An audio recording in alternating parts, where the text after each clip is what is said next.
Hello, friends and listeners, and welcome to Get a Cat, Get a Horse. The gosh darn best nerd culture podcast around. I'm Will. And I'm Manny.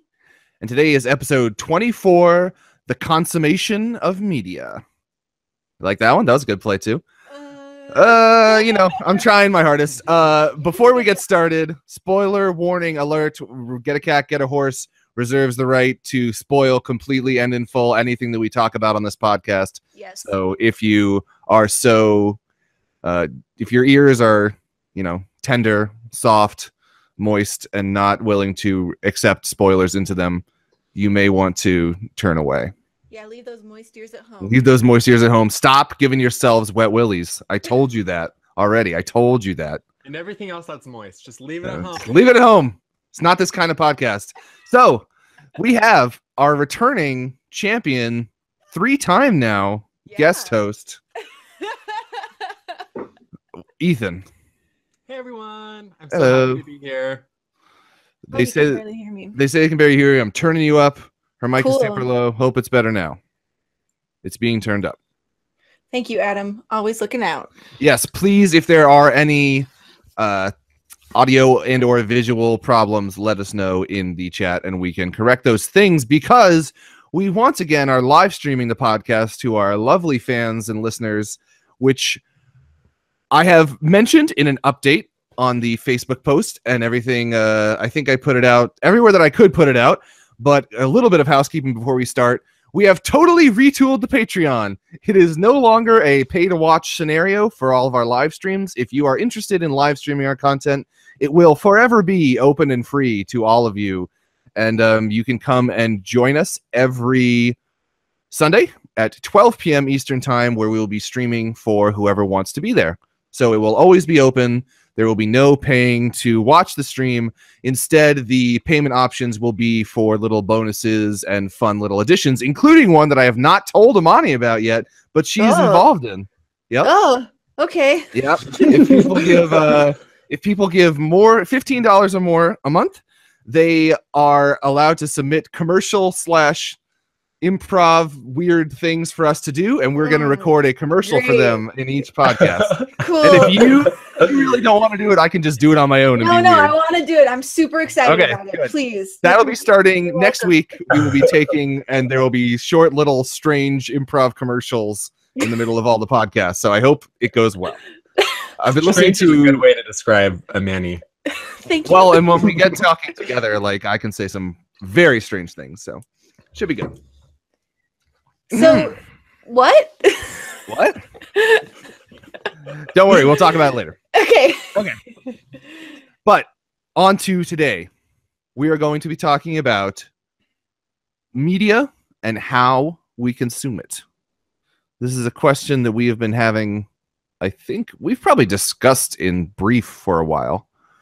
But I think we probably have fairly different ways that we consume things, and I'd love to hear, like I said, in the comments what people think about ways that they consume things. So Amani, do you want to start off with what we talked about last week, sort of as being the crux of this, the binge question?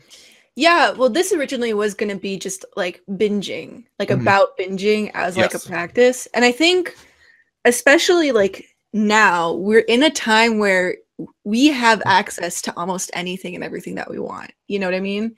We, especially with the advent of Netflix and the idea that seasons are coming out all in one go, and especially because these shows are becoming cultural phenom, everybody's talking about them, everybody wants to discuss them and be a part of that community. The idea of binging, maybe even 5 years ago, was something that was unusual, it was something that was almost shameful. You had to TiVo stuff. It wasn't on demand really. Well, and you had to work for it. You had to collect all the material together, either through TiVo or buying all the DVDs. You had to have access to it, right? And now you can, legally or not, binge watch almost anything you want. Yeah. Be it a director's filmography, be it a show, be it all of the Lord of the Rings, whatever. You can find what you're looking for in terms of TV and movies and consume it at any rate, so which you choose. Mm-hmm. And I think more than that, that kind of leads into almost any kind of content, right? We talk about, just in terms of collecting comics, we still have that idea that it takes a lot of work. You have to be on top of what's coming out when, and it's expensive. Let's not lie to ourselves, you know, but there's this idea that like you like the waiting month by month, a lot of people don't. I know, Will, that you prefer to have your stuff collected and completed before you start, which is totally different from how I read. Yeah. So, it is funny because I feel like you and I are probably going to be opposite in the TV and comic realm, in the sense that I am not a big binge watcher. I usually don't do that. I don't have like the attention span to do it. I don't know. I'm not sure exactly why, but whereas with comics, like I basically refuse to read anything that I can't read all in one sitting. Like, no, that's not like literally like I sit down on the couch and I don't get up until I'm done with it.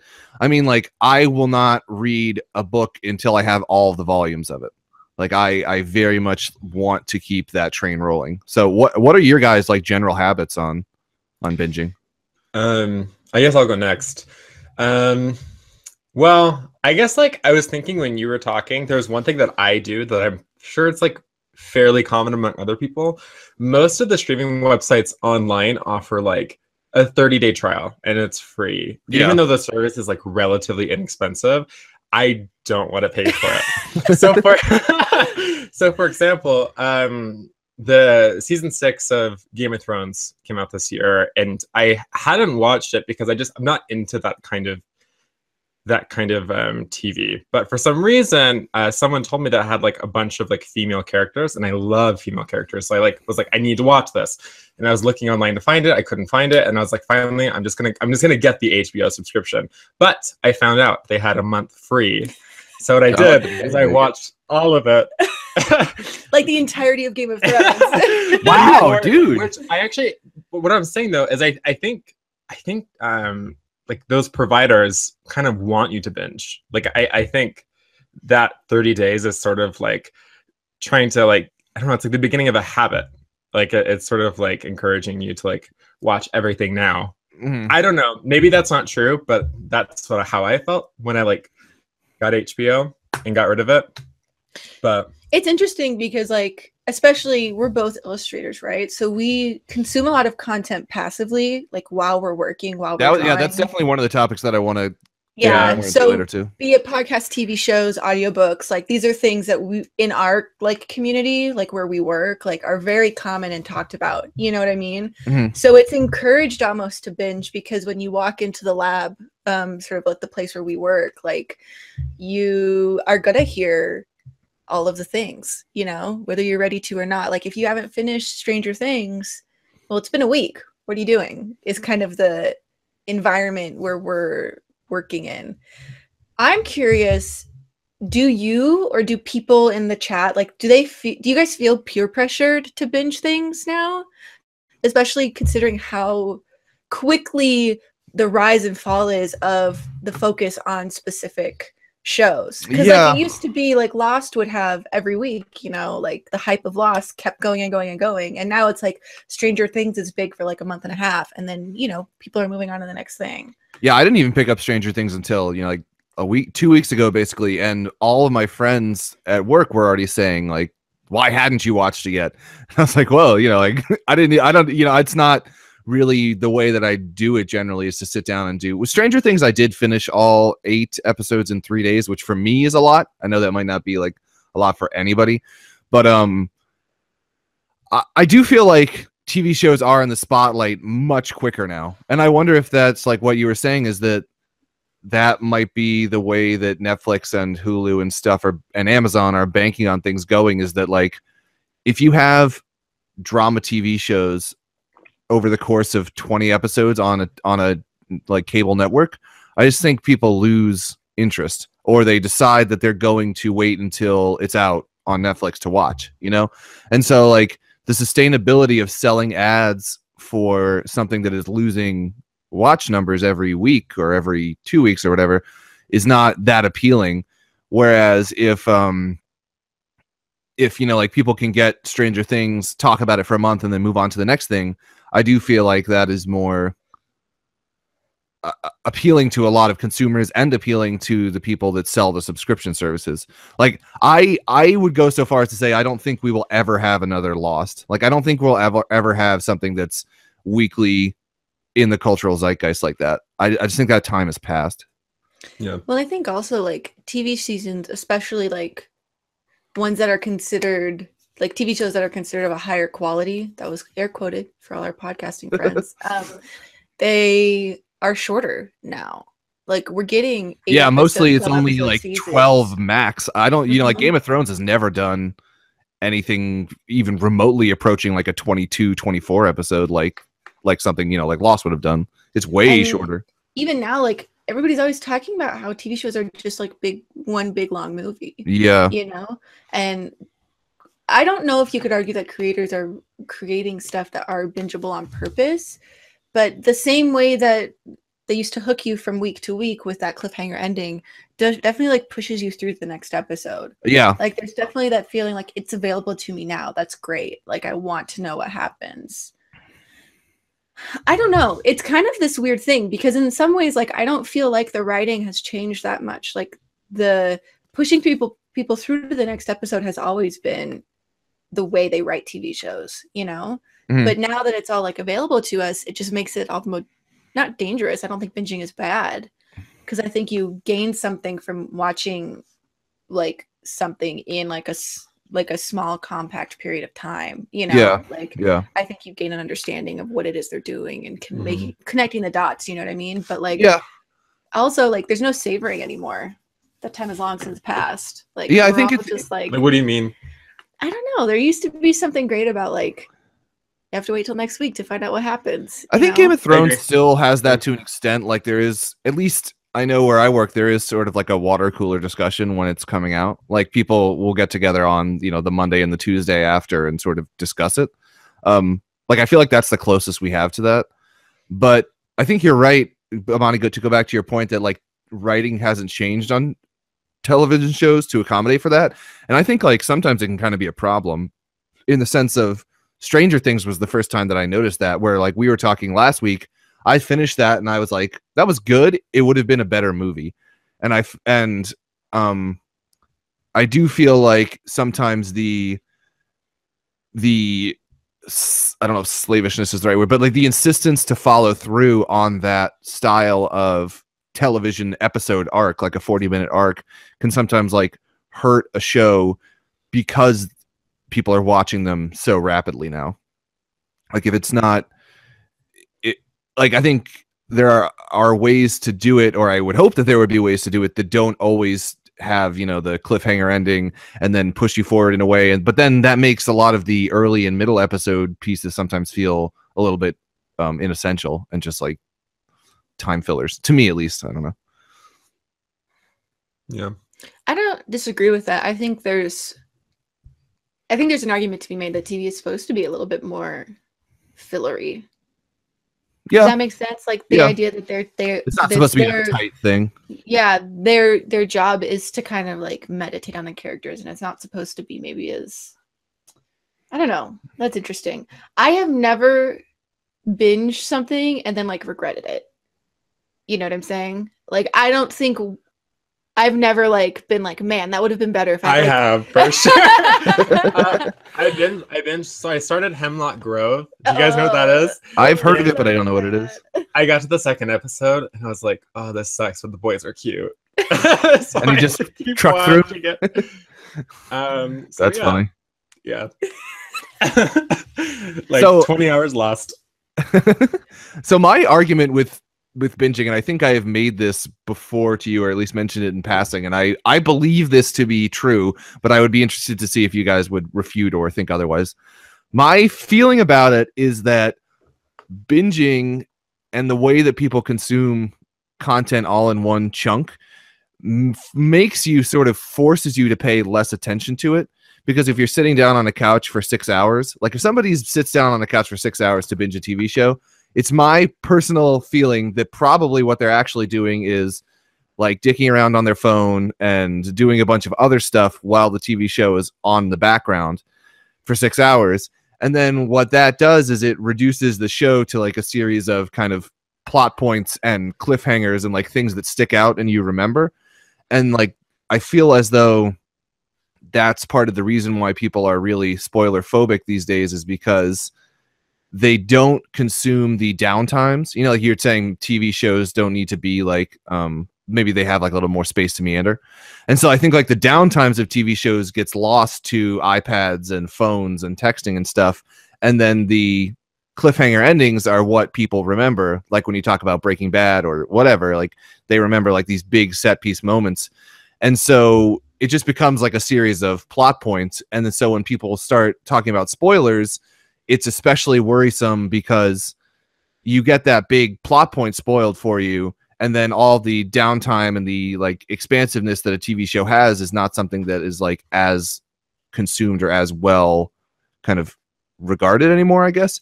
And so I think that binging is kind of like promoting that spoiler phobia that we have, where since it becomes a series of plot points, people are more reticent to have those plot points spoiled, because if they can't get that one big rush thing out of the end of it, then they're not interested in meandering through the rest of it, even if it's good acting, good, audio work, good filmmaking. I don't know, that's like my argument sort of against binging and what I think it's kind of does to TV shows in general. But I don't know, do you guys think I'm totally off base with that, or? So there's one thing you said where you're talking about like people like watching 6 hours of like Netflix or HBO, and they're probably just like doing homework or they're on their phone. Yeah. And I mean, they're kind of paying attention, but not really. And I kind of agree with you, because me and my friends, I feel pretty lucky because we're watching this show called RuPaul's Drag Race, which it's still in that TV format where it's only released once a week. So whenever it's on, we literally like our phones are down. We're watching. Yeah, it's like an event. Yeah, and it's just like we remember everything, and it's just like it keeps us pumped for next week. Whereas I feel like if it was like released in the format of Netflix, even though we love it, it would sort of turn into this thing where it's like, okay, well, like we can watch it again, so we're just gonna do whatever we want now. Because like when it's on TV, you can't just like watch it again. Well, I don't have TiVo, but I mean, when you were talking it, like I had two questions, like what constitutes as binging? Mm-hmm. How quickly over what period of time is a binge of something? And then passive, like consuming passively, is it bad?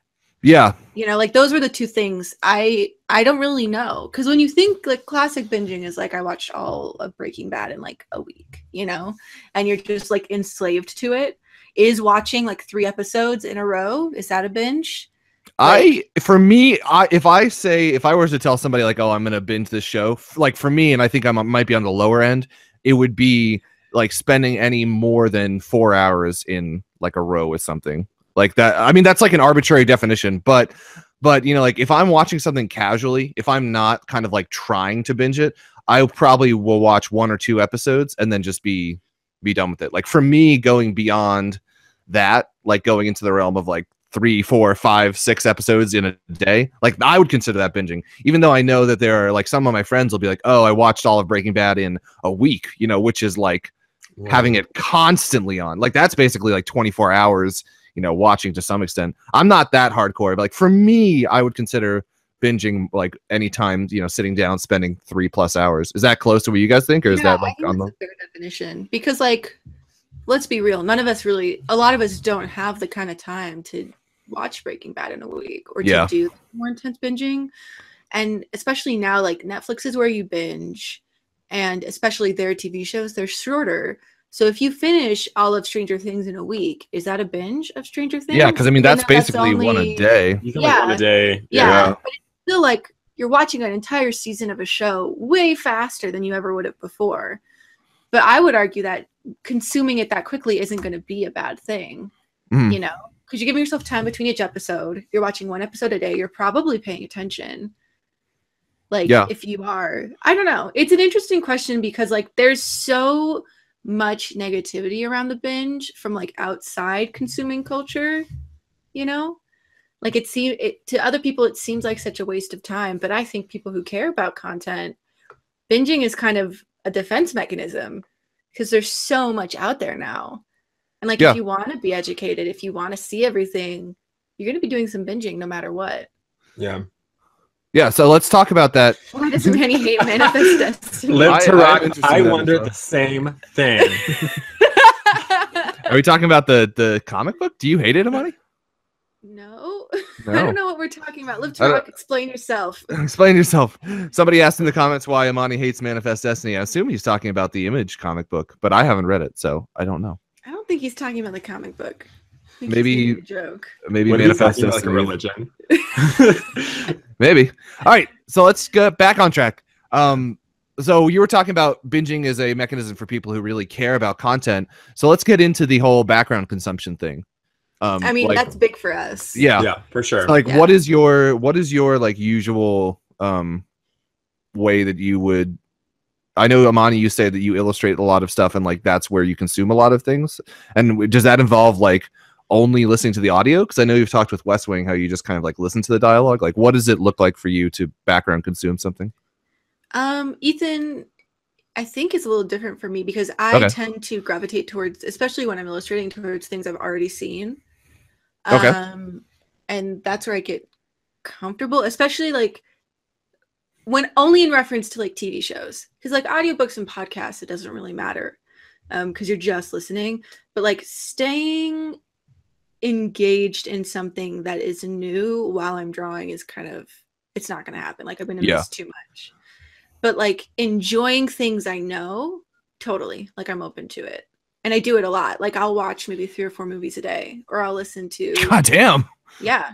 If I'm like working, because I'm just working all day. Like, Wow. and I know that sounds like a lot, and I guess it is, but like I mean, that's like 8 hours. I've seen that's an 8-hour workday right Yeah. there. So like Wow. I've seen the first 4 seasons of The West Wing. I've seen the new Countless show times. 10 times each. Wow. Just listening to it. Honestly, that's so fierce. Thank you. You're a politician. You are. You basically got a political science major at the same time. Of like, 10 or 20 years ago. Yeah. Ethan, you're a little different. You'll watch new things or listen to new things, won't you, while you're working? Yes. So I'm actually going through that process right now. So I'm in my senior year at school, and I'm making my art portfolio, and I'm basing it around the show Xena, the Warrior Princess. Oh, nice. So fierce. So fierce. I've never even seen the show, but Except now you have. Except now I have. But what I'm doing is I'm literally watching it as I'm like doing work, even if it's like non-related work to my portfolio. But that goes for anything I watch. Like I don't know, like I have a hard time rewatching things unless it's like Parks and Rec or like a Miyazaki movie. Mhm. Like if it's something I'm seeing, it's just like it's boring to me and I'm unengaged. But like if it's something new, like I'll be working and then I'm also like watching, because usually I'll have 2 screens. So it's just like I can do both. But I totally understand why you'd want to listen or watch something familiar. I mean, it would probably make you work better. Maybe I should try it. But Yeah, that's I don't interesting. know, For me, it I'm becomes like a podcast if you've listened to it. I actually want to comment on something that Adam Davenport said. Yeah. So I have a question to you, Adam. He says that he's seen every episode of Law and Order ever made. Actually, maybe this isn't a question, but isn't it kind of disturbing how like Law and Order is something that like people fall asleep to? You know what I mean? That Law and Order SVU especially is like the worst crimes of all time, and people will just fall asleep to it. It's like their nighttime ritual. Adam, haunt your dreams. how many times have you fallen asleep to Law and Order? SVU. Be though. honest. Yes. Be honest. This is the internet. Not judging you though. I've done it too. So Well, we all Yeah. have. you know. my feeling about it is that I am more like what Amani does. Like I can't. The only time that I try actively to consume multiple things is I'll listen to music while I read. Like that's really the only time. If I'm watching a movie or if I'm watching a TV show or something, I try my hardest to like sit on my hands and not be doing something else. But with music, I absolutely put on music every time I'm going to read something. And like to Amani's point, it's always something that I am familiar with and it's sort of like comfortable and I can like listen to and get the kind of feeling out of, but without paying attention to it, if that makes sense. Because if I'm listening to like a new album or something that I've never heard, then I find myself being distracted from the book that I'm reading, and I find myself like kind of having to listen to the music more. Whereas if I put something on that I'm familiar with, like Amani was saying, it just becomes this kind of like comfortable space to then get into the book with. So it's like, almost like an emotion, you know, like, yeah, oh, it is. Yeah. I'm feeling politically engaged today. I guess I'll listen to West Wing Or House of Cards or something. Yeah, I don't know. It's an interesting thing. Like, you can put yourself in a headspace. I know a lot of writers will use soundtracks specifically for that reason. Like, I'm feeling like the scene is creepy, so I'll put on. Yeah, no, that's definitely for me, because it's like, if it's something I've already listened to, I've kind of already like mapped my emotions to it, if that makes sense. Like, I know how I respond to certain things, and I know which songs are going to, you know, make me feel this way or that way. And so if I put it on, then like it's sort of, you're right, it's kind of like setting an emotional like stage for whatever I'm consuming. Yeah, I've never thought about it like writing. I guess that would be interesting, sort of like putting on different types of music to try to put you in like a particular mindset. I know for me, it's just like set like a tone for reading. Like, especially I'll usually listen to kind of like spacey, like long form, kind of like, I don't know, more instrumental and like open things, which I find is like more relaxing for reading. Well, and I think also there's some content that's built for passive consumption. Yeah, like ambient music in general is something I deeply love, but I don't expect really anybody to sit down and listen to give their full attention to a 25-minute, you know, track. Like, well, I think also like audiobooks and podcasts are becoming this thing that has become part of everyday life for a lot of people, you know, while you're doing any kind of mundane remedial task, you know, like put on something that will kind of stimulate that second part of your brain, or that extra part of your brain. Yeah, I'm just thinking of like farmers who had no headphones and have Harry Potter on audiobook. Oh no. Farming must have been really terrible before you could listen to Harry Potter. Harry, you knew it. Harry Potter. That's how it's like your little pet name between me and him. Like podcasts have definitely become a part of like binging culture. I binged so many podcasts the past couple of weeks, because like the job I do, I literally just am at a computer, and it's so easy. I'm way more likely to binge like 3 seasons of a podcast than anything else. Yeah. Like Ethan recommended me this one podcast, Ona, Ross, and Carrie, which is different enough from ours that I feel like I can recommend it. Not cannibalize everything. Yeah. I just like, and I think I listened to like that week, I listened to like 20 hours of it. That's a lot of one specific kind of content. Which actually, going back to what you were talking about, I know I said I watch like new TV shows when I draw and illustrate, which I do. But now that I think about it, this past like 6 months, I actually think most of the content I've been binging is like audible, like either like music or in this case like podcasts. I think that's more of what I'm into, and I can go through so much of it because it's literally just here, and I'm signaling to my ears. Yeah, I have a funny thing. I don't know, with podcasts, when I get into podcasts, I start playing like video games behind them, if that makes sense. Because there's like a lot of video games that I like to play. Like if you're familiar with like Diablo or something like that, where it's kind of like the story doesn't matter and you're just playing to play and have fun. Like it's just sort of a you know, like a grinding kind of game, sort of like World of Warcraft or something like that, where you just play for the sake of playing. And so with stuff like that, where I don't care about what's going on story-wise, like if I have a podcast that I'm getting into, I'll just put on a podcast and then play like a game for a couple hours or something. Like I don't have the luxury like we used to at work. Like I used to be able to work at or listen to music at work, but now that's like a no-no. Like they don't let you do headphones at work. So my work time, I don't have the ability to binge stuff, but if I did, I think I would be much more deeply into podcasts, because I would just like put that on while I was stocking shelves, because it's a little bit. I feel like the thing that's interesting about podcasts is that it opens itself up to this whole other kind of content. Then I think, I don't know, it's not quite, it doesn't have to be as grabby. Something about podcasting, you kind of understand that this is passively being consumed, and I don't know if I'm making sense, but I feel like there's not as much weight to the content. Not that it's unimportant, not that it's unengaging, but that they feel like there's more. I think we feel like there's more room for ourselves in there. You know what I mean? Like it doesn't have to be as like tight and as a. Maybe I'm not making sense. No, you're making sense. That is an interesting point. Yeah. I also think I mean, because I think in that sense, it's sort of like when you're listening to a podcast, it's almost like you're like this, like you're like an observer in a room, just like with friends, like listening, and you can jump in at any point, and so you can sort of just fade out for a little bit. Yeah. Although, I kind of like this thing about podcast culture where there's been like this resurgence of like 1950s radio. Yeah, where, like radio plays and yeah, stuff. Or like The Message, where it's just like a story, like a show, like on a podcast. And especially podcasting lends itself to the horror genre, to the thriller genre, sci-fi genre, like really well, because everything's creepier when you can't see what's going on. Yeah, I think Serial kind of changed things up for a lot of people in the sense that like it kind of gave a weight to podcasts that it might not have had before. Yeah, like sort of giving that idea of like either documentary style filmmaking done in a podcast or maybe like a narrative driven, you know, thing like you're talking about, radio plays done in a podcast form. Because like I know for me, most of the time when I listen to podcasts, it's mostly like video game news or like comedy and stuff. It does feel like a very disposable thing. You know, it's either like improvised or kind of off the cuff. You know, it doesn't have the weight of like a TV show, for example, when you sit down and everything is kind of like decided and laid out in this specific way. So I do think you're right. Like I think podcasts in general are kind of meant as more observational, kind of like passive consumption, and we're moving into an era of, you know, serial and true crime and radio plays and drama stuff and like you were saying horror things, like well-produced podcasts that are meant to be a little bit more active, kind of like play with your imagination through audio.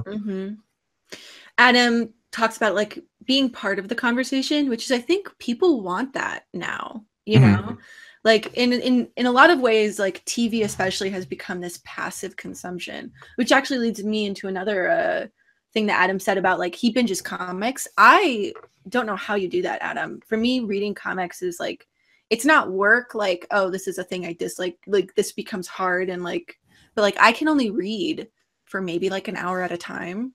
Yeah. Because for me, there's so much engagement, whether it's comics or even just books. Like after like an hour, I'm like done. Like I need a rest. I need to go like eat or like do something else for a little bit. It's a little exhausting. Yeah. I mean, when you're watching a Netflix show, it's sort of like they're like serving you, like they're presenting it to you and like yeah, like forcing you through this like journey and this path. But like when you're like reading a comic, you're sort of like mentally like have to be engaged with the imagery and like the words and what they're saying, and it's just like mentally exhausting. Yeah, because if you look away from a show, it's gonna, you know, 10 minutes later it'll be 10 minutes further and it will have progressed itself anyway. But if you look away from a book and you come back, it's like, well, I'm still in the same spot, you know, I'm like working my way through this at my own pace. Like it doesn't push you forward at the same pace that a TV show does. Yeah. And I think to your point, Amani, like I don't know if I'm alone in this, but like for me, an average day, like if I have a day off and I'm planning on just like spending it around, you know, consuming things, which is like frequently what I do with my days off, like I jump between like 5 different things all day long. Like I'll read 2 issues of a comic, I'll play like 30 minutes of a video game, I will watch an episode of something, I will go back to the comic, I'll go to a different video game, I'll listen to an album, I'll come back and watch a movie. Like I flit and flick between things all the time. It's very difficult for me to spend more than, like you were saying, an hour on anything at a given time. And I'm not really sure why that is. Like even stuff that I like and love, like a video game that I love, I'll get an hour into it and I'll be like, you know, I can put this down for now and do something else for an hour. Like I personally have a very hard time sitting and devoting any more than like 2 hours to one thing at a time. Is that similar to you guys, or do you not kind of switch up as much? I don't know if I do it quite in the same amount. Like I don't think I do that for a whole day. I don't know. I feel like I do that, but in longer format. Like I will be reading like 4 or 5 books at a time. Or that's what I wanted to ask that next. Yeah, comics, you know, and it'll take me. And then the timeline is just screwed up, so who knows how long I'll be spending. Yeah. And usually I'll just like get a quarter of the way through something and then get hooked on it, and then I'll just finish it, you know? But you are not somebody who needs to finish one thing before moving on to another. No, not even a little bit. No, me neither. It's almost impossible, I think, to be that way now. You know, there's too much out there. There's too much going on. Things are too connected. Is that like what you're like, Ethan, or is it different? I'm actually not sure. I guess I've never observed myself in that way. I guess I'm pretty typical. I think like I'll start several shows and I'll watch an episode or 2, but there's always that one show every year. Pushes front. Right, where it's like this is the thing I have to watch every day until it's done. And that's sort of how it is. Although like I do have that problem where like I'll go on a streaming website and I'm just like, oh, there's so many things that I want to watch, but I don't know what to choose. And it's sort of that issue of like, okay, like if I'm going to choose something, like I'm going to be like dedicating a part of my life to this, and I have to like choose wisely, because I don't want another like Hemlock Grove. But yeah, I think that happens to me too, where it's just like I start so many things. I don't think I finish many things either. I don't know. I don't think That's it's an interesting question. What percentage of things do you say that you start do you finish? 10% probably. Wow. Yeah. I definitely. I also have ADHD, so. But I used to finish everything, like no matter the quality, and now I've become better about being like, nope. Yeah, letting something go. Yeah, this is not worth my time. I have a weird one, like for comics and for stuff and like stuff like that. I basically have 100% finish rate. Like if I start a comic, I'm more or less going to finish it, because I think maybe because I work like on the YouTube stuff, like it kind of makes me want to talk about it and be able to finish it. Like but if it is bad, then yeah, if it is bad, I want to be able to do a review and be like, yo, this sucks. But for video games, I probably have like a 25% or lower finish rate, which is funny. Like because I consider myself to be like quite a gamer, or like somebody who really enjoys games and the art of games, but I almost always peter out on them, like almost always, like because I dig into these huge big 100-hour games and I like it for a period of time, and then it just loses me, and I just can't keep going with it. I don't know.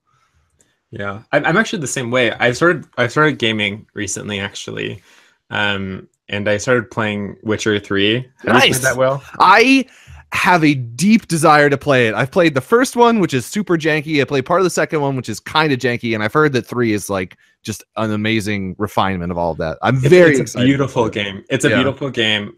It's like my first it's my first PC game that I've started by myself. Nice. And I got about, I think I'm but about it's overwhelming, right? It's so huge. Yeah, it is honestly like a real world. Like it's like a game. But I'm like a third of the way into it, and I gotta say, like, I think I'm the same way. Like, even though the game is beautiful and there's so many, like the fighting is so engaging, like it's just like because of the massive amount of content in the game, it's almost like I don't want to play it, because it's just like it gives me anxiety to think of like how much I have to do. It becomes like this. Okay, I gotta like log in. It's just like I'm living like a second life. Like it's like me and then like The Witcher in the game, which is why I think I tend to like games like I don't know, like Zelda. Zelda is like pretty solidly like a 40-hour game. Like, and that's enough for me, I think. Even for me, like I'm even gravitating towards like even shorter games, which I think is funny. Like people are very dismissive about that. I know, like I'm relatively plugged into like the news and kind of sort of reviews community for video games, and a lot of times if a game comes out and it's like let's say an 8-hour experience, people are really angry about it. They're like, oh, this shouldn't be a $60 game. Why is this a $60 game? And I think it gets into this really interesting argument of like price equating with length versus price equating with quality, like, and something like Skyrim or Fallout or The Witcher or whatever, where you could spend $60 and like feasibly dump 125 hours in the game on one playthrough. Like literally, that's not even an exaggeration. You could actually put in that much time into it. Mm-hmm.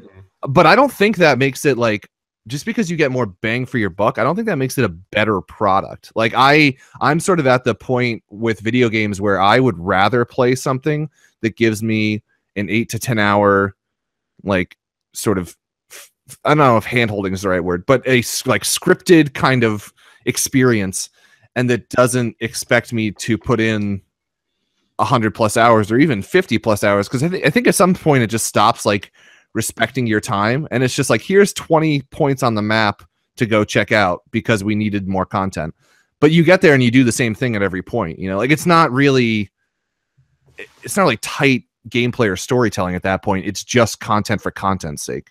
I'm not really down with that. Yeah, I'm not sure if I can binge games. I don't think I can. I think it's for like comics where it's just like, hey, I'm exhausted like after 2 or 3 hours. Yeah, I definitely feel like that's been a stopping point for me becoming more of a gamer. Like the games I enjoy, the games I like, they're things like Fez, they're things like Journey, which are more compact. Very like beautiful game. Yeah, they're all very visually stunning, and they're all very like they're very tight consuming experiences. Do you know what I'm saying? Mm-hmm. Like every level in Monument Valley is a totally different experience. Like you're not rehashing things, you're not like doing things over. And I think there becomes like the grind culture, you know, like especially where games don't even have feasible endings.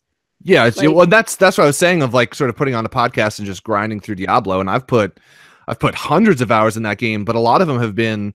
That's the way I catch up with a lot of my friends from college, because like all of my guy friends from college play Diablo, and like, you know, once every 2 or 3 weeks or whatever, I'll be like, oh, you want to Skype and play Diablo? And we'll just hang out for like 2 or 3 hours, and it just becomes like the gameplay becomes totally background to, you know, just catching up with friends. Other people. Yeah. It's kind of an interesting thing. Yeah, Smash was like that for me for a long time. But like, Smash is a game that like I'm never gonna get bored of. I don't know what you're always going to be playing with new people. Yeah, you know? It's never going to be the same thing. Or even if it's just like my friends, like that I've played with over and over again, like that game is just so well designed. But I think I'd be willing to binge games if they were more like Monument Valley, where it's just like, okay, I'll put 2 hours into this and it'll be done. And they designed it well, and it's beautiful, and it's good gameplay, and then I can move on to the next like 2 or 3 hour game.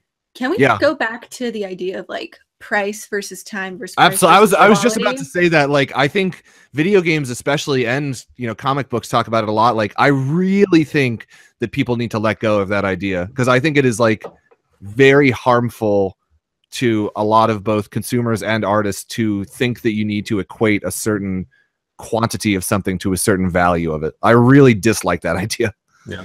You know what's interesting is I was on Audible for a little bit. Audiobooks are a big deal for me because I obviously spend a lot of time passively consuming things. And especially now I've started just being cheap and going to the library and like downloading them onto my computer. But back when I was paying for audiobooks, I would only buy audiobooks that were like 20 or 30 hours. Because if I'm spending $14 like, and I'm passively consuming something, it's worth it for me to have that extra, you know what I mean? Because when I'm drawing, like I use those things to push me through. I don't know if that makes sense, you know, like, so having extra time on there, like, is something I'm interested in.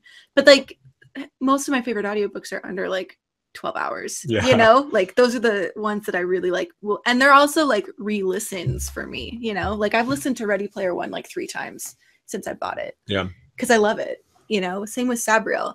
I don't know. It's an interesting, because I know where people are coming from. Like some people like the grind. Some people want like an hour, 150 hours worth of gameplay.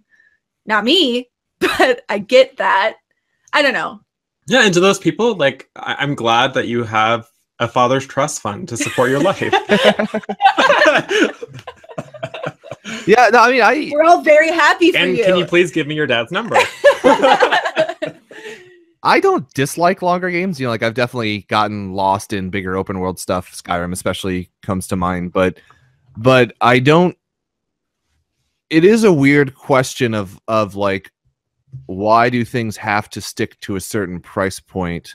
And video games have been switching it up a little bit. You know, like Monument Valley and iPhone games have kind of been lowering the price constantly, and like you don't see many things on the App Store that are more than like $10 tops.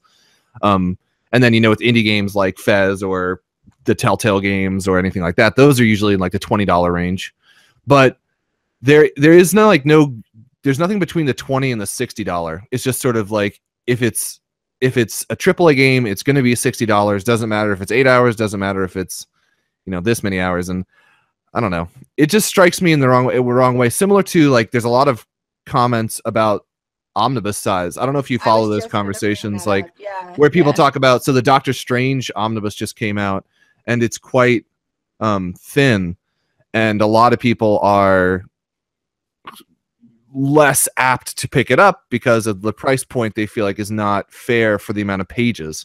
But like, well, people talk about Hawkeye when it was coming Hawkeye out. is a notoriously thin omnibus, and that was $100 book for something that was like 22 issues, you know, like relative to its page length. But I just feel like it's more of a conversation of quality, because like there are certain books and stuff that are like transformative to me, like Essex County, for example. I would buy any edition of that, you know, regardless of the price. And it doesn't matter to me if that it's a short story or that it's shorter than other stories. Like it's all about my connection to it. So it's just different. Well, and I think another interesting thing to think about is like the idea that like the Marvel universe, the DC universe, they're very complex, and you almost need more content from those universes to make it worth your time. You know what I mean? Like you need to be engaged with the characters and engaged with the community of what's going on like in that world to get the most out of those books. And they're more expensive on top of that. Yeah. So you could spend like the Planetary Omnibus was like $40, right? The Jeff Johns Green Lantern Omnibus was $54. But I need all three of those omnibuy in order to get the make story. that purchase worth it, you know? And they were actually 62 even. They were a little more than that. Yeah, I think maybe I'm wrong. But like the Planetary Omnibus was such a satisfying read for me. And I definitely like I've read the first Green Lantern Omnibus, and as good as it wasn't anywhere as tight or as transformative of an experience for me as Planetary was. And like obviously Planetary is like everybody agrees that Planetary is great and Planetary is perfection. It's kind of like it's like almost like an unfair comparison. Although everybody talks about Jeff John Green Lantern too as like one of the DC things you need to read and buy, you know? So it's like an interesting juxtaposition for me because I'm definitely like an indie comic girl. Like I like the creator-owned stuff. I like the smaller like the more personal runs. Like it's becoming very clear to me. I'm going to be engaged with all the superhero stuff and I still like that stuff, but like it's crazy to me the price difference. That to me is like utterly well, there's a premium to be charged for the character recognition. I think is like a big part of it is that, you know, like if they put Planetary on a shelf, let's say, and somebody's like goes into a comic shop and buys it, if it's $40, there's a chance that they'll, you know, pick it up. But if it was a Planetary book for the same price as a bigger, you know, like as a Green Lantern one or whatever, it was like $125 cover price, I don't think they would get many sales. Whereas they can price Green Lantern, Batman, and Superman and Flash stuff pretty much anywhere they want. Or like, you know, Doctor Strange, for example, that they could price that wherever they want, Fantastic Four, and people will largely go to it because of the name recognition. Now, having said that, the Batman Year One stuff, I think, is kind of like testing the limits of that. You know, $125 Absolute Edition for what's 4 issues. That, you know, I think is on people's. Oh my god. You know, like that's what I'm saying is like, regardless of me making this argument and being like, you should care about quality, not quantity. Like that still hurts. You know, that's a lot of money per issue. You know, like it's hard to justify that, you know, because even if in the abstract sense you'd like to be like an idealist consumer, in the concrete sense, like you do have a finite amount of budget to dedicate to media, and like it, you know, at some point you have to say, is Batman worth, you know, 6 of these other things I could be reading? And that's you know, that's got to be your own personal call, but like that's the reality of it at some point, which sucks. Well, and I think also that kind of like even let's say we consider you a comic binger, right? Like you are somebody who likes to have the complete run of something before you binge it. Yeah. It's still a lot of work you put into collecting it all. Yeah. And then I mean, like, binging becomes this thing where you are like, wow, it took me like 3 years to get all of these Flash Jeff John Omnibuy, or however long it took you to get those. Yeah. Really jealous of those, by the way. But took like, a while. But like you sitting down and reading through those isn't going to be this like throwaway experience for you now, because you've been forced to like savor the collecting process, right? Yeah, that's true. That is an interesting aspect to it, because I definitely, for me, it's as much about, you know, people ask me this all the time, what percentage of your collection have you read? A pretty small percentage, honestly. Like it's got to be under 30%, like for sure. And like for me, it's as much about the hunting and tracking down and learning about new things and collecting. Like I get as much of a high off of that as I do from reading something that's I find to be great. And I don't know if everybody's like that, but like I have a very collector mentality about me, like at all times. I'm definitely not that way. I'd rather be consuming than collecting. Yeah, I almost weight them equally. Like I have as much interest in the collection and curation aspect of it as I do with the consuming. I don't take care of my things, so I can't collect. Manny saw my books last night and cried a little, shed a tear. No, I think there's something also interesting about that, right? Like I was talking to, so my Planetary, guys, sad story, just a little segue. My Planetary Omnibus, I was reading it, the front cover ripped off within like 20 minutes. and I had to tape it with duct tape.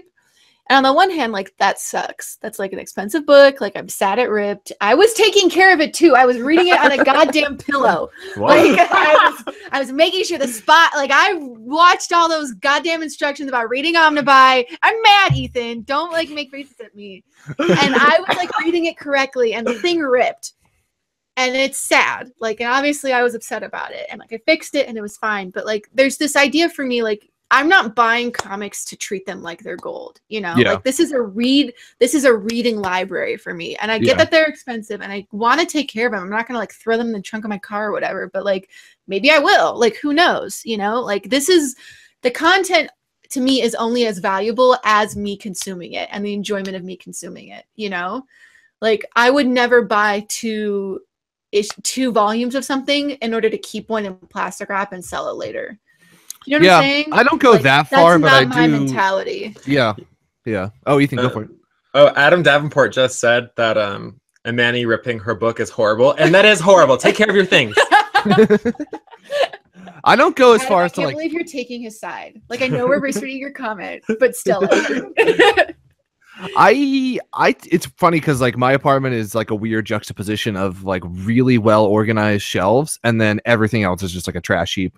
Like, like clothes and just like I just don't give a shit about them, and they just go anywhere.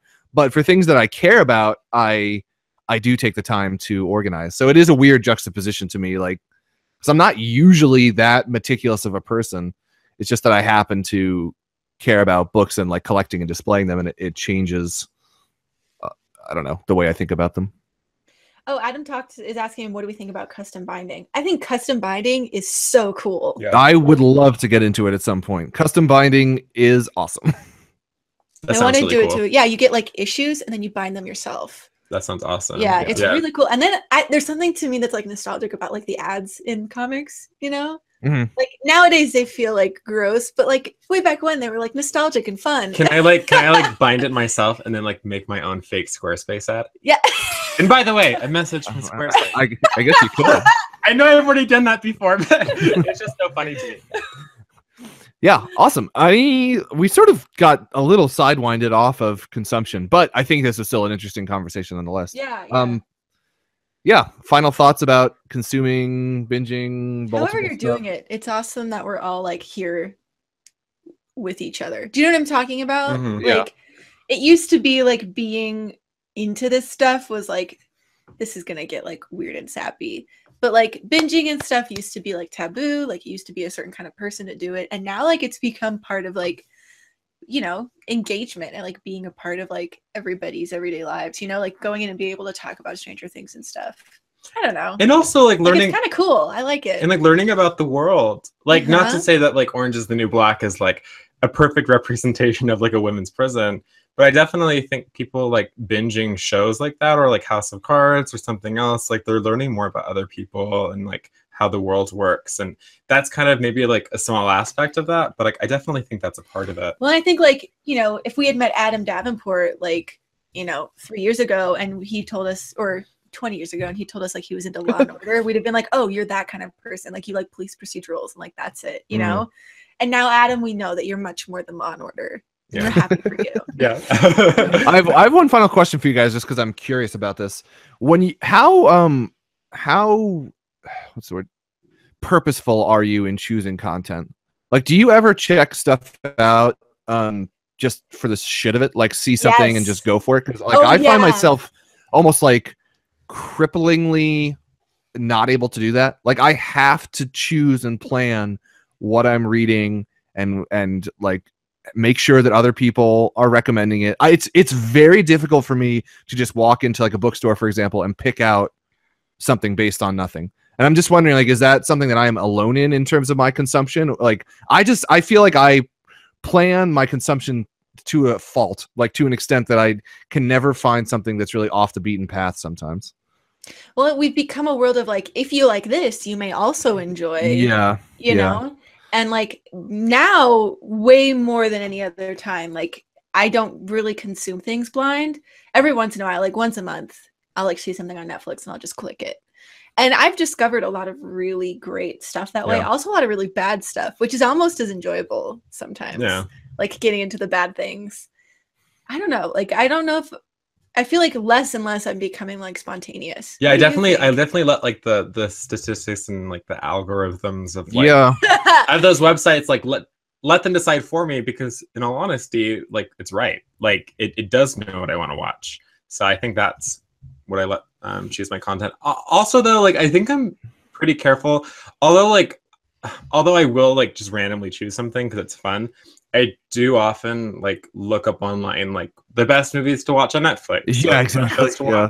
And I think that's where I go from. I trust other people's opinions, but to all of our listeners, you know, go on Netflix, choose a random show and listen to it. It's actually it's funny on Netflix. Just listen to it. Watch turn off. Netflix doesn't even show you like a even a fraction of their full library. Like it's funny. Like you can find websites that kind of like break the algorithms for it, because like you and I, you know, right now, like I've rated a ton of movies on Netflix, and so they have it to such an extent that they like don't even show me stuff that I wouldn't be interested in anymore. You know, it's like it's kind of weird that like it's even harder to blind watch something because of that fact. You know, like because you were saying algorithms sort of run recommendations, and so like even if you blind watch something on Netflix, it's probably not going to be something that's so outside of your realm of, you know, normal consumption. Well, like even on top of that, then it kind of niches you. Like YouTube does this to me all the time. Yeah, you just get the same recommended over and over again. Weird thing, and then suddenly I'm all about that one thing. And my whole expand with woodworking videos. It was a weird time for that. Yeah, it's just like I watched the first My Gay Vacation, and now it's only recommended. That's all I watched. Yeah. They're making a lot of assumptions. Yeah. Actually, I have a question for both of you. Well, I guess all three of us, because I want to answer as well. Okay. What's the last thing you guys have binged? Oh, that's good. What is the last thing I binged? I'll go first because I know. I binge watched this show called Harmon Quest. Oh yeah. I binge watched a show called Harmon Quest. It's so good. Oh my god, it was so good. I want to play D&D now. Dude, we've been talking about making it part of the. Do that. Yeah, that would be really fun. Ethan would be a really good guest on that. I think it'd be a lot of fun. It'd be so funny. I've been thinking about the character I'd make, and I'm fairly certain it would be a gnome drag queen that's like missing a leg. Wow, that's very specific. Looking forward to her. And her name is Diana. Nice. I watched the last season of West Wing like literally 2 days ago. Oh really? Not West Wing, Newsroom. Oh, okay. I watched all of it like in like a day. I just like listened through it all. That was a long ass day. Yeah, that is a long ass day. For me, it was. I mean, and I didn't even really, like I said, I did 8 episodes over 3 days. So Stranger Things is probably the most recent that Such a lightweight. I know. I'm not. I don't do You're that. like the guy who gets drunk off of one shot. Will I am like because I'm watching. Like I'm going to talk about Lost right now, and like for me, I feel like I'm watching it at a fast rate, and I'm 9 episodes in, and I've probably been doing it for like I don't know, 4 or 5 days. So like I just don't binge. Like that's not in my consuming strategy. Maybe that's binging for you. Like I mean, it is for me. I feel like that is a lot. If I watch, 2 or more a day, I'm like, oh, that's kind of funny. Somebody asked earlier in the comments if we're going to watch Luke Cage and talk about that. Which yes, we will be doing a Luke Cage cast at some point. But I remember after Daredevil, the 2nd season, we were going to do it. I think we had planned it, and Amani was like, oh yeah, we'll do it like a week after it comes out. I was like, Amani, like, I can't do it. Reasonable. I can't do it. Like I need another week. I just can't get into stuff like that. I don't know. It's never been the way I do it. I like to consume a lot of things at once and kind of let them all bounce off each other and sort of not get so down one rabbit hole. I definitely do the thing where I'll like binge the first half of something and then I'll just like have to like walk away from it. Like I watched like 4 episodes of Mr. Robot in like one day, and then I'm like, okay, I'm done for a little bit, like. And I did that for Stranger Things too. I watched 4 episodes of it in one day, and then I was like, okay. Or I'll do that thing where like I'll go halfway through, and then it's just like, okay, I know enough of the story that I can like skip through. Yeah. I can this is not good enough for me to like finish watching. I mean, that's kind of what I was talking about with like you know, becoming a series of plot points at the beginning with like binging is just like you just want to get to the good stuff, you know. It's like cut out what is the good stuff? I think this is an open question to the listeners as well, or the viewers. Comment below what you're binge watching now, because I'd love recommendations. So yeah, this what should we be Adam watching? recommended or said he watched *Halt and Catch Fire* season 2, and I have not seen that Fire show. is interesting. I really want to watch it. It's been on my radar for a long time. I like the actors and I like the concept, but I just haven't gotten into it. And Christopher Linkhart asked, he said, I want a Nerd Ventures ambient playlist. Well, I can tell you what Will listens to. What does he listen to? It's Enya and elephant noises. That's actually not too far off from together. That's actually not too far. I do have a Spotify playlist that is ambient stuff. Maybe I'll share that with people. I actually want to like share something really quick. So me and my friends went around Salt Lake City yesterday, and we went into it was like an underwear shop, and we walked in, and it was like underwear everywhere. I don't know why we went, but they were playing Enya. Nice. I don't know why I had to share that, but it's very relaxing time. So on that note, we will take a break, and then we will come back with our consuming section. Speaking of consuming, it's a whole episode about consuming. Whoa. Consume. All right, guys, we're back. What we have been reading, watching, and listening to is coming up right now. My favorite section of the podcast. Ethan, what have you been consuming? What's been going on in your life? That's a very good question. Well, as I said earlier, I have been listening to, or not listening. Well, I guess it's kind of listening because I'm like drawing when I'm watching it. But Xena the Warrior Princess. So good. Which is like so good, but in a way I didn't expect.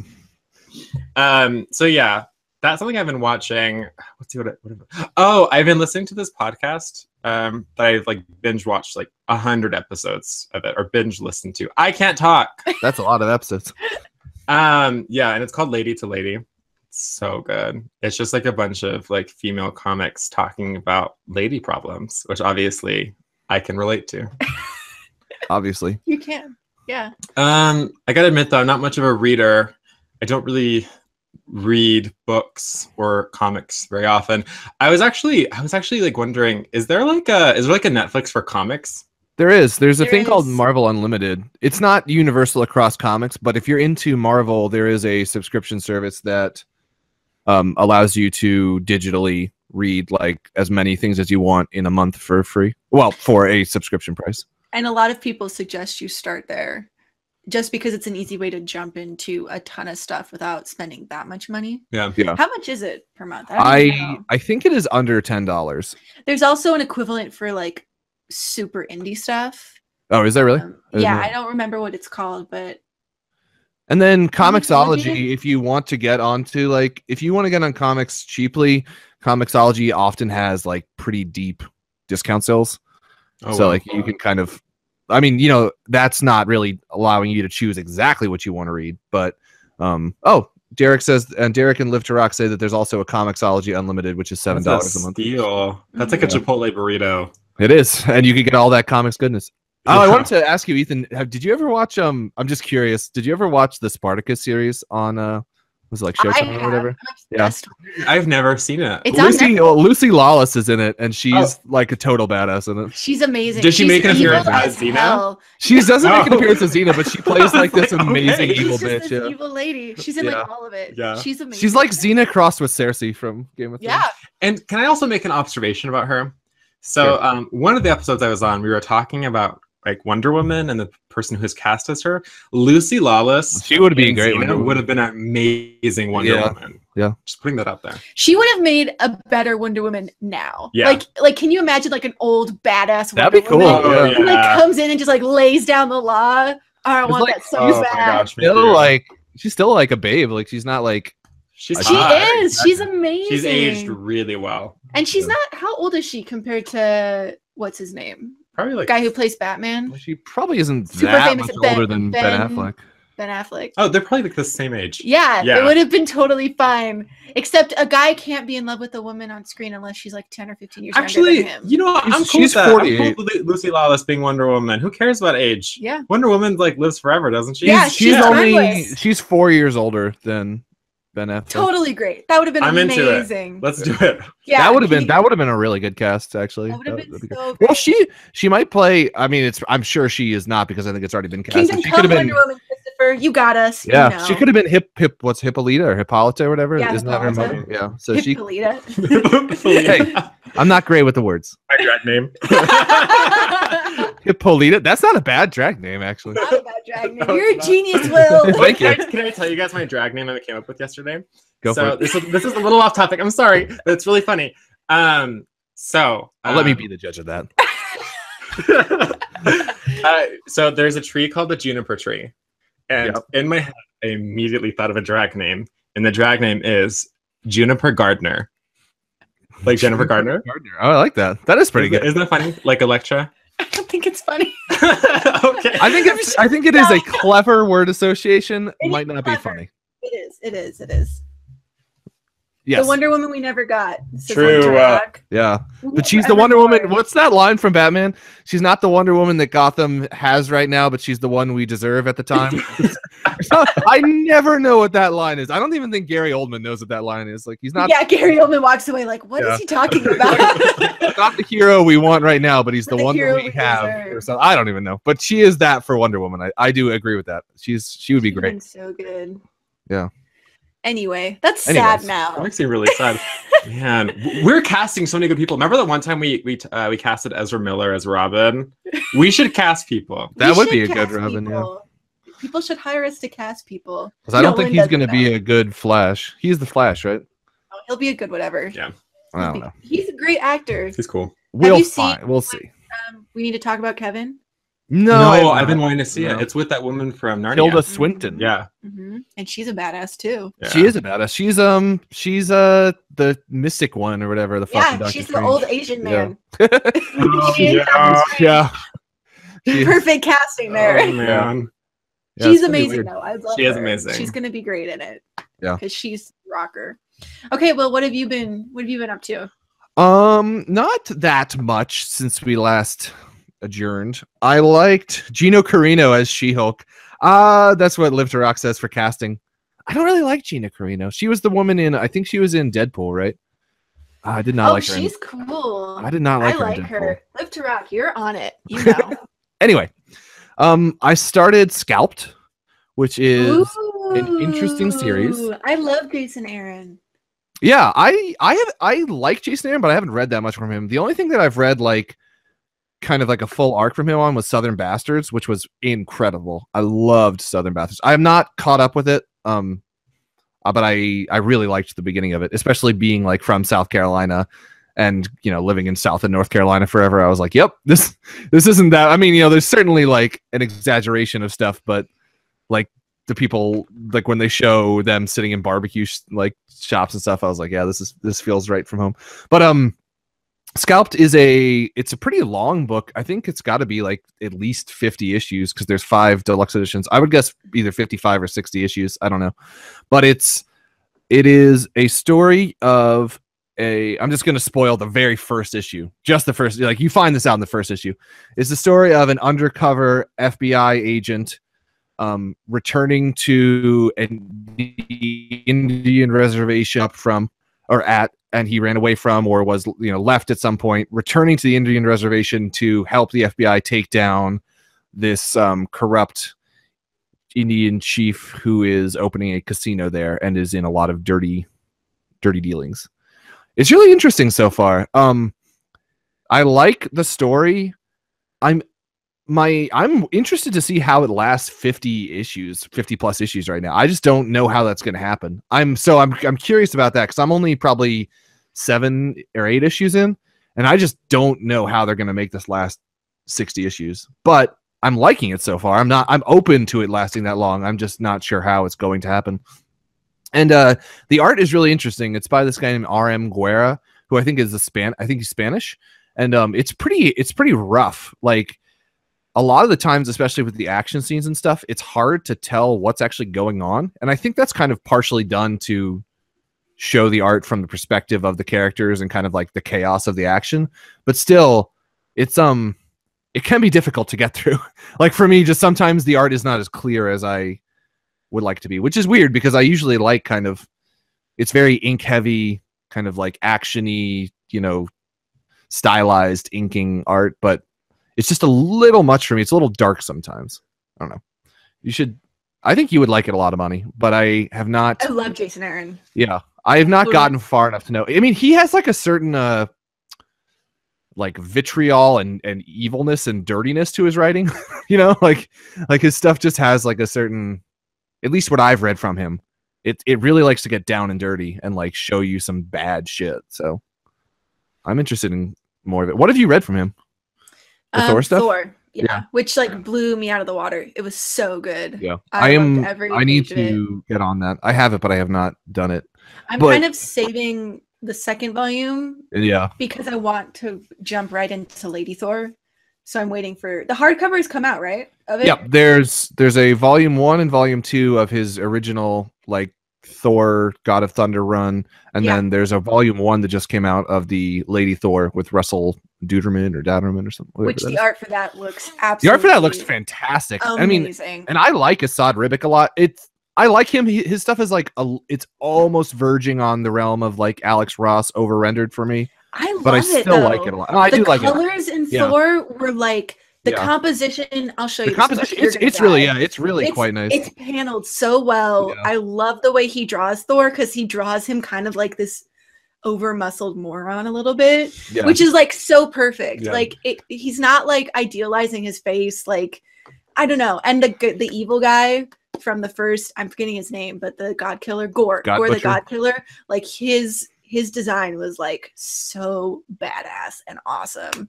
I will show you this book. I think Asad Ribic, like I don't know if he always uses the same colorist, but whenever I've seen his stuff, it has a pretty uniformly kind of like, it looks almost to me like a little more pastel-y tones. Like it's a little, it's not like very bright and popping. Modern color palettes. Yeah. Very like in the illustration world, those kinds of things are becoming. Yeah. So like I do like, it's a nice change of pace from a lot of comics that I've seen. It's just, it has like a very look onto its own.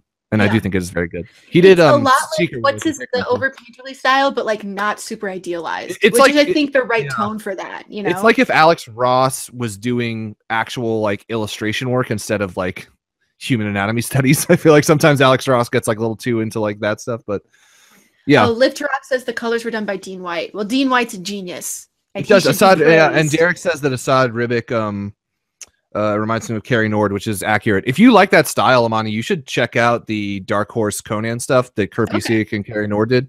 It's collected in the Colossal Conan, but it's coming out in smaller trade paperbacks. Yeah, maybe I'll just check out that then. Yeah, it's very similar because it's like Colossals is really too much, I think. But what Derek is saying is correct. Both of them, because I know Asad Ribic does this as well. Like he renders stuff out with like pencil, and then often I think people color over the pencil, or at least like don't apply much ink to it to the extent that it looks a lot more kind of washed out and like I said like a natural kind of pastel thing. And then my other thing that I've been getting into is Lost. I've been getting into Lost, which I know Amani is going to be very sad about. That's like such a waste of your time. There's so many good TV shows out there. I don't know. I have like on the chat and tell him what a mistake he's making. I don't know yet. It's weird. So like the reason I'm getting into it is because like we were talking about earlier, I remember when Lost was coming out. I think it started in 2014 or 2004. Sorry. Yeah.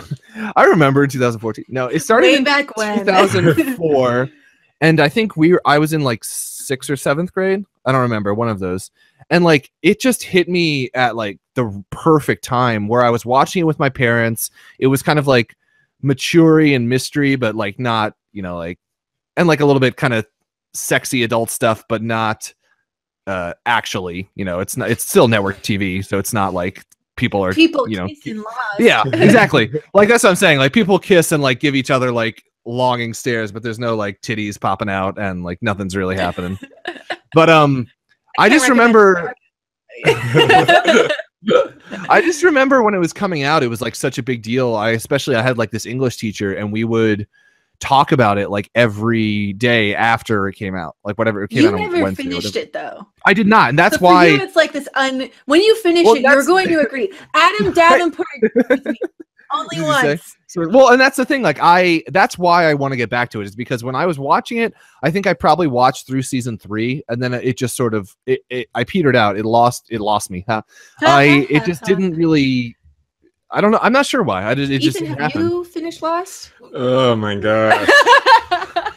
I remember when it came out too, and I started watching it when I was a kid, and the first like 3 or 4 seasons are really good TV. I don't think it's worth watching once. Yeah, I think there's better shows. I think you should watch. You've probably seen it, but I think Heroes is like a better time. Really, I've heard Heroes is terrible. I haven't seen it. Bad because of all of the strikes, but the first 2 seasons. First 2 seasons are solid. First season or second season, I can't remember where it peters out, but those are real good. Yeah, I can't stand Lost, but yeah. Yeah, I don't know. Lost. I actually have coined terms like writing terms around. Yes, the Lost syndrome, where you don't know where your mysteries are going, and you just introduce plot points for plot point's sake. Yeah, it's not there yet. Like I'm only halfway through the first season. I'm on episode 10 right now, and I'm finding it interesting in the sense that I remember more of it than I thought I would. Like I remember a lot of kind of like character plot points and stuff. But I also didn't realize like how much damn time they spend on each character in that show. Like it's ridiculous. The first season, like every episode is basically one character. And frankly, I don't find the character stuff as interesting as when they do like the island mystery stuff. Because, say what you will, I know you don't feel positively about it. I do still think that like the way they introduced elements and the kind of like the juxtaposition of creepy things that are shown on the island without really explaining them, like I think it's legitimately creepy in places. Well, the reason I'm so mad at it is because I think the mystery had that promise, but it's cool. Like I want to like a legitimate answer, you know. And I will say, I think it's the one really effective use of flashbacks. Like there's a lot of flashbacks in this. I hate flashbacks, but I think Lost, especially in the first 2 seasons, does it really, really well. Yeah. So Will, I have a question for you. Go for it. Have you started American Horror Story, or have you seen American Horror Story? I have not. You'd like American because that's Horror a better Story. use of your time than Lost. Especially the first season. I'm sure there's a lot of things that are a better use of my time than Lost, but yeah, Mr. Robot. Mr. Robot's good too. Yeah. Rami Malek. He just won the Emmy for Best Actor for that show. He's a cutie. He's so sweet. Yeah, he was like, I saw his little acceptance speech. He was so nervous. Yeah, it's adorable. I think it was an upset. Yeah, right. But anyway, I'm finding it interesting. Like I'm doing it, partially for the sake of watching it because I have it, and partially as kind of like an experiment to see, why Amani hates it so much, why I liked it so much when I was younger, and like if I'm going to care about it without that whole like water cooler zeitgeist thing going on. Because that was so much a part of it to me, was like coming in and discussing the mysteries.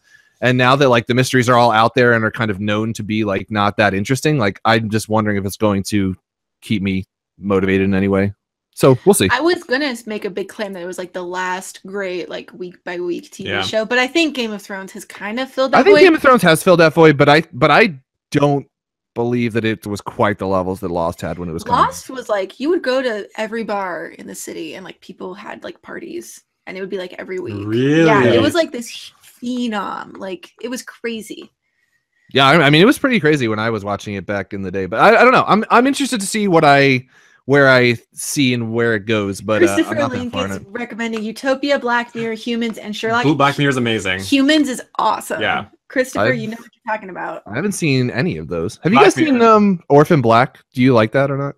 I haven't gotten into it. Okay. It's pretty intimidating now. It's like 4 seasons in, I think. Yeah, it is 4. I was just wondering because I was listening to Comedy Bang Bang yesterday, and they have the woman Tatiana Maslany, I think, who plays like all the characters. She's like a big Comedy Bang Bang fan, and so she and another guy from the show have been on Comedy Bang Bang twice, like kind of doing comedy characters and stuff, and made me want to check out the show just because they seem like super likable people. But yeah, I was just curious if you guys were into it or not.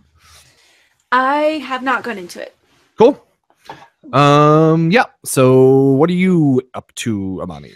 I am like in the throes of my BFA project, so I haven't been consuming as much recently. I rewatched. Weirdly, Netflix just got Zootopia back, like on it. Not back. Soon, first time ever.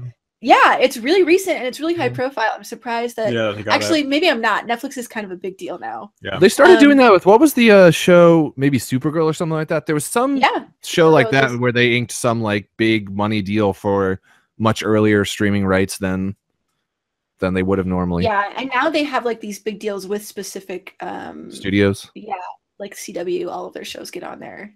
Yeah, I think, but they do get on there. And rewatching Zootopia, it's amazing. I think it's a really important movie for kids. Mhm. I think it's about a lot of really important stuff. It's absolutely gorgeous. Yeah, it is. Every shot is a masterpiece. The character designs are amazing. Will, I know you don't like maybe younger skewed things. I do want to watch it though. It is. It's a good movie. And it's now on Netflix. There's no reason to not. It is. Yeah. I didn't know it was like, on Netflix actually. It's very like feel good. It's very like upbeat. It's very much like it makes you feel like a good person, which I know is not what you look for when you want to consume things. Will, like I know you want to have like an emotional crisis every time you turn on the TV, but Zootopia is absolutely like worth your time. And like it has this message that's like so relevant today. Yeah. And I mean, I think I will like it because that's like kind of the reason that I like a lot of science fiction is because it's like, you know, very thinly veiled allegory for society. And I'm totally down to read. Like Zootopia reminds me of like Animal Farm or something. You know, like it could be like a George Orwell story, and I'm totally down for that kind of style of movie where it's like very allegorical in content. And they really nail it with the two main characters, Judy Hopps and oh my gosh, I'm forgetting his name, the fox. Yeah. The fox, whatever his name was. The They're fox. both like very, very, very like they're caricatures of the worst and the best They're parts pretty of complex us. characters for a kids movie. Mm-hmm. Yeah. Yeah, for a kids movie, they hit this note that I think a lot of characters don't, you know? Like I think Judy especially like makes kind of a big mistake, like a big nasty mistake that is like very human of all of us, you know, like very learning that you're racist is a hard thing. Okay. It's a hard thing to do. It's the reason that racism still exists because nobody wants to admit that they're racist, you know? Yeah. Like, and I think just for that reason, like Zootopia is important. It's also so pretty. Did I mention how pretty And like it is? I usually don't like the anthropomorphic sort of style, but like Zootopia hits it. Like it looks so good. Yeah. Let's see. Someone asked if we watch anime. And Live to Rock asked if we watch anime. You watch anime, don't you, Amanda? I used to watch it. I'm actually looking for recommendations. I need to. Yeah, I'm jump in. kind of Have you in seen Sword anime Art Online. You've talked to me about it. I love Sword Art Online. I started it about a couple months ago, and I'm obsessed with it. It's such a good anime. But there's a video game coming out of that soon. I mean, I think there's been multiple video games, but there's a new one coming out pretty soon. And then the other thing that I've sort of jumped into, I've only read about 40 pages, but it's 100,000 Kingdoms by N.K. Jemisin, I think is her name. A book by an African-American woman, fantasy. Oh, awesome. In a fantasy world. The main character is an African-American woman, which is pretty much unusual, almost unheard of in fantasy and sci-fi. And for that reason, I picked it up. Also because I heard it was absolutely phenomenal. It's interesting. It's all first person, and it's this stream of consciousness narrative, and it's almost annoying, except that the person telling you the story admits that she's not a good storyteller. So it's kind of like this weird thing where she's breaking these rules, but she knows she's breaking them. Yeah. I mean, after like the first 20 pages, it like super annoyed me and I wasn't into it. But then the characters themselves really sing, and the main narrator, like her voice is awesome. So you kind of like get used to it. It was like this weird thing for me where I was having a really hard time with it, and then suddenly I didn't care. Yeah. It was interesting. The whole premise is that gods are slaves in this world, and oh wow, it's like this Game of Thronesy family like conflict for power kind of a thing going on. Very, very cool. Interesting world, and never really read anything quite like it. Yeah, it's cool. I'm into it, but I've not read very much. I'm like in the middle of a project that's like sucking all my life out of me, so I don't know how much I'm gonna get through, but liking it so far. Yeah, nice, awesome, that's about it. Excellent. Yeah, cool. Thank you everybody for watching, tuning in, listening, and all that jazz. We appreciate everything that you do to support us, and we hope we will see you next week as well. Yeah, we will encourage you to jump on our Facebook, get in touch with us any way you can. You can also find this podcast on iTunes and SoundCloud or other podcasting platforms, as well as on Will's channel, Nerd Ventures. Also, the live stream at 12. What's the time zone for so that? the way that we're going to start doing the live stream, just to get everybody on the same page, so Molly's not annoyed at me anymore. Yeah. I'm going to send out the link to the live stream at like 11:45, which means the live stream will be live at around 11:45 to let people get on for a couple minutes, and then we will start recording at 12. Would have been good to know that. Yeah. I believe I sent you that exact message last week. Perhaps not, but perhaps not. So that is the planned schedule. That is Eastern time, all Eastern time. So yes, 11:45 things will be sent out, and like we mentioned earlier in the show, it is all totally open and free forever and ever. Yeah, and we really encourage you to come in and jump in on the chat and get involved. Obviously, we do a lot of shout outs. We really love having you guys be a part of the live stream. It's a lot of fun for us, and we hope it's fun for you too. Yeah, it's like a big conversation. Yeah, like a big old family. Yeah, and while you are doing all those watchings and things, if you find it in your I stumbled on that. If you find it in your heart that you like us a lot, you can leave us ratings and reviews on iTunes, thumbs up on YouTube, shares on Facebook, anything like that is extremely appreciated. It helps us get the word out. Hopefully more people will watch and comment, follow along. It'll be great. Next week on Get a Cat, Get a Horse. Oh, did we talk about this? Yeah, we have a schedule. We know what we're doing. I thought you weren't going to be here, though. I'm not going to... Okay, next week is to be announced. I love doing that when we know what it is. That sucks. Sorry. The week after is Luke Cage, though. We know that. 2 weeks is Luke Cage. Next week, we're not quite sure. I have an idea of what's going to happen, but it depends on if Amani's going to be there or not. So we will find that out. Cool. Let's find out. And in the meantime, you can find me on youtube.com/nerdventures. The book club is coming up. It will be in nary a few days this upcoming Wednesday, the 28th, I believe. So book club, 9 p.m. Eastern time, Wednesday the 28th. There will be more updates about that very soon. So you should check that out. Although by the time I post this, it will probably already have happened. So that didn't really work out. But it'll be great. And you can find me on all other types of social media at The Nerdventurer, Twitter, Tumblr, and all those good things. And where can we find you, Ethan and Amani? Yeah, you can find me at Instagram at instagram.com/Ethan Illustration. Or if you have an Instagram account, you can just search my username, Ethan Illustration. That's how internet works. So go find me. I was wondering. You can find me under the Nomer NerdHow on YouTube, Tumblr, and Twitter. All right, guys, get a cat. Get a horse.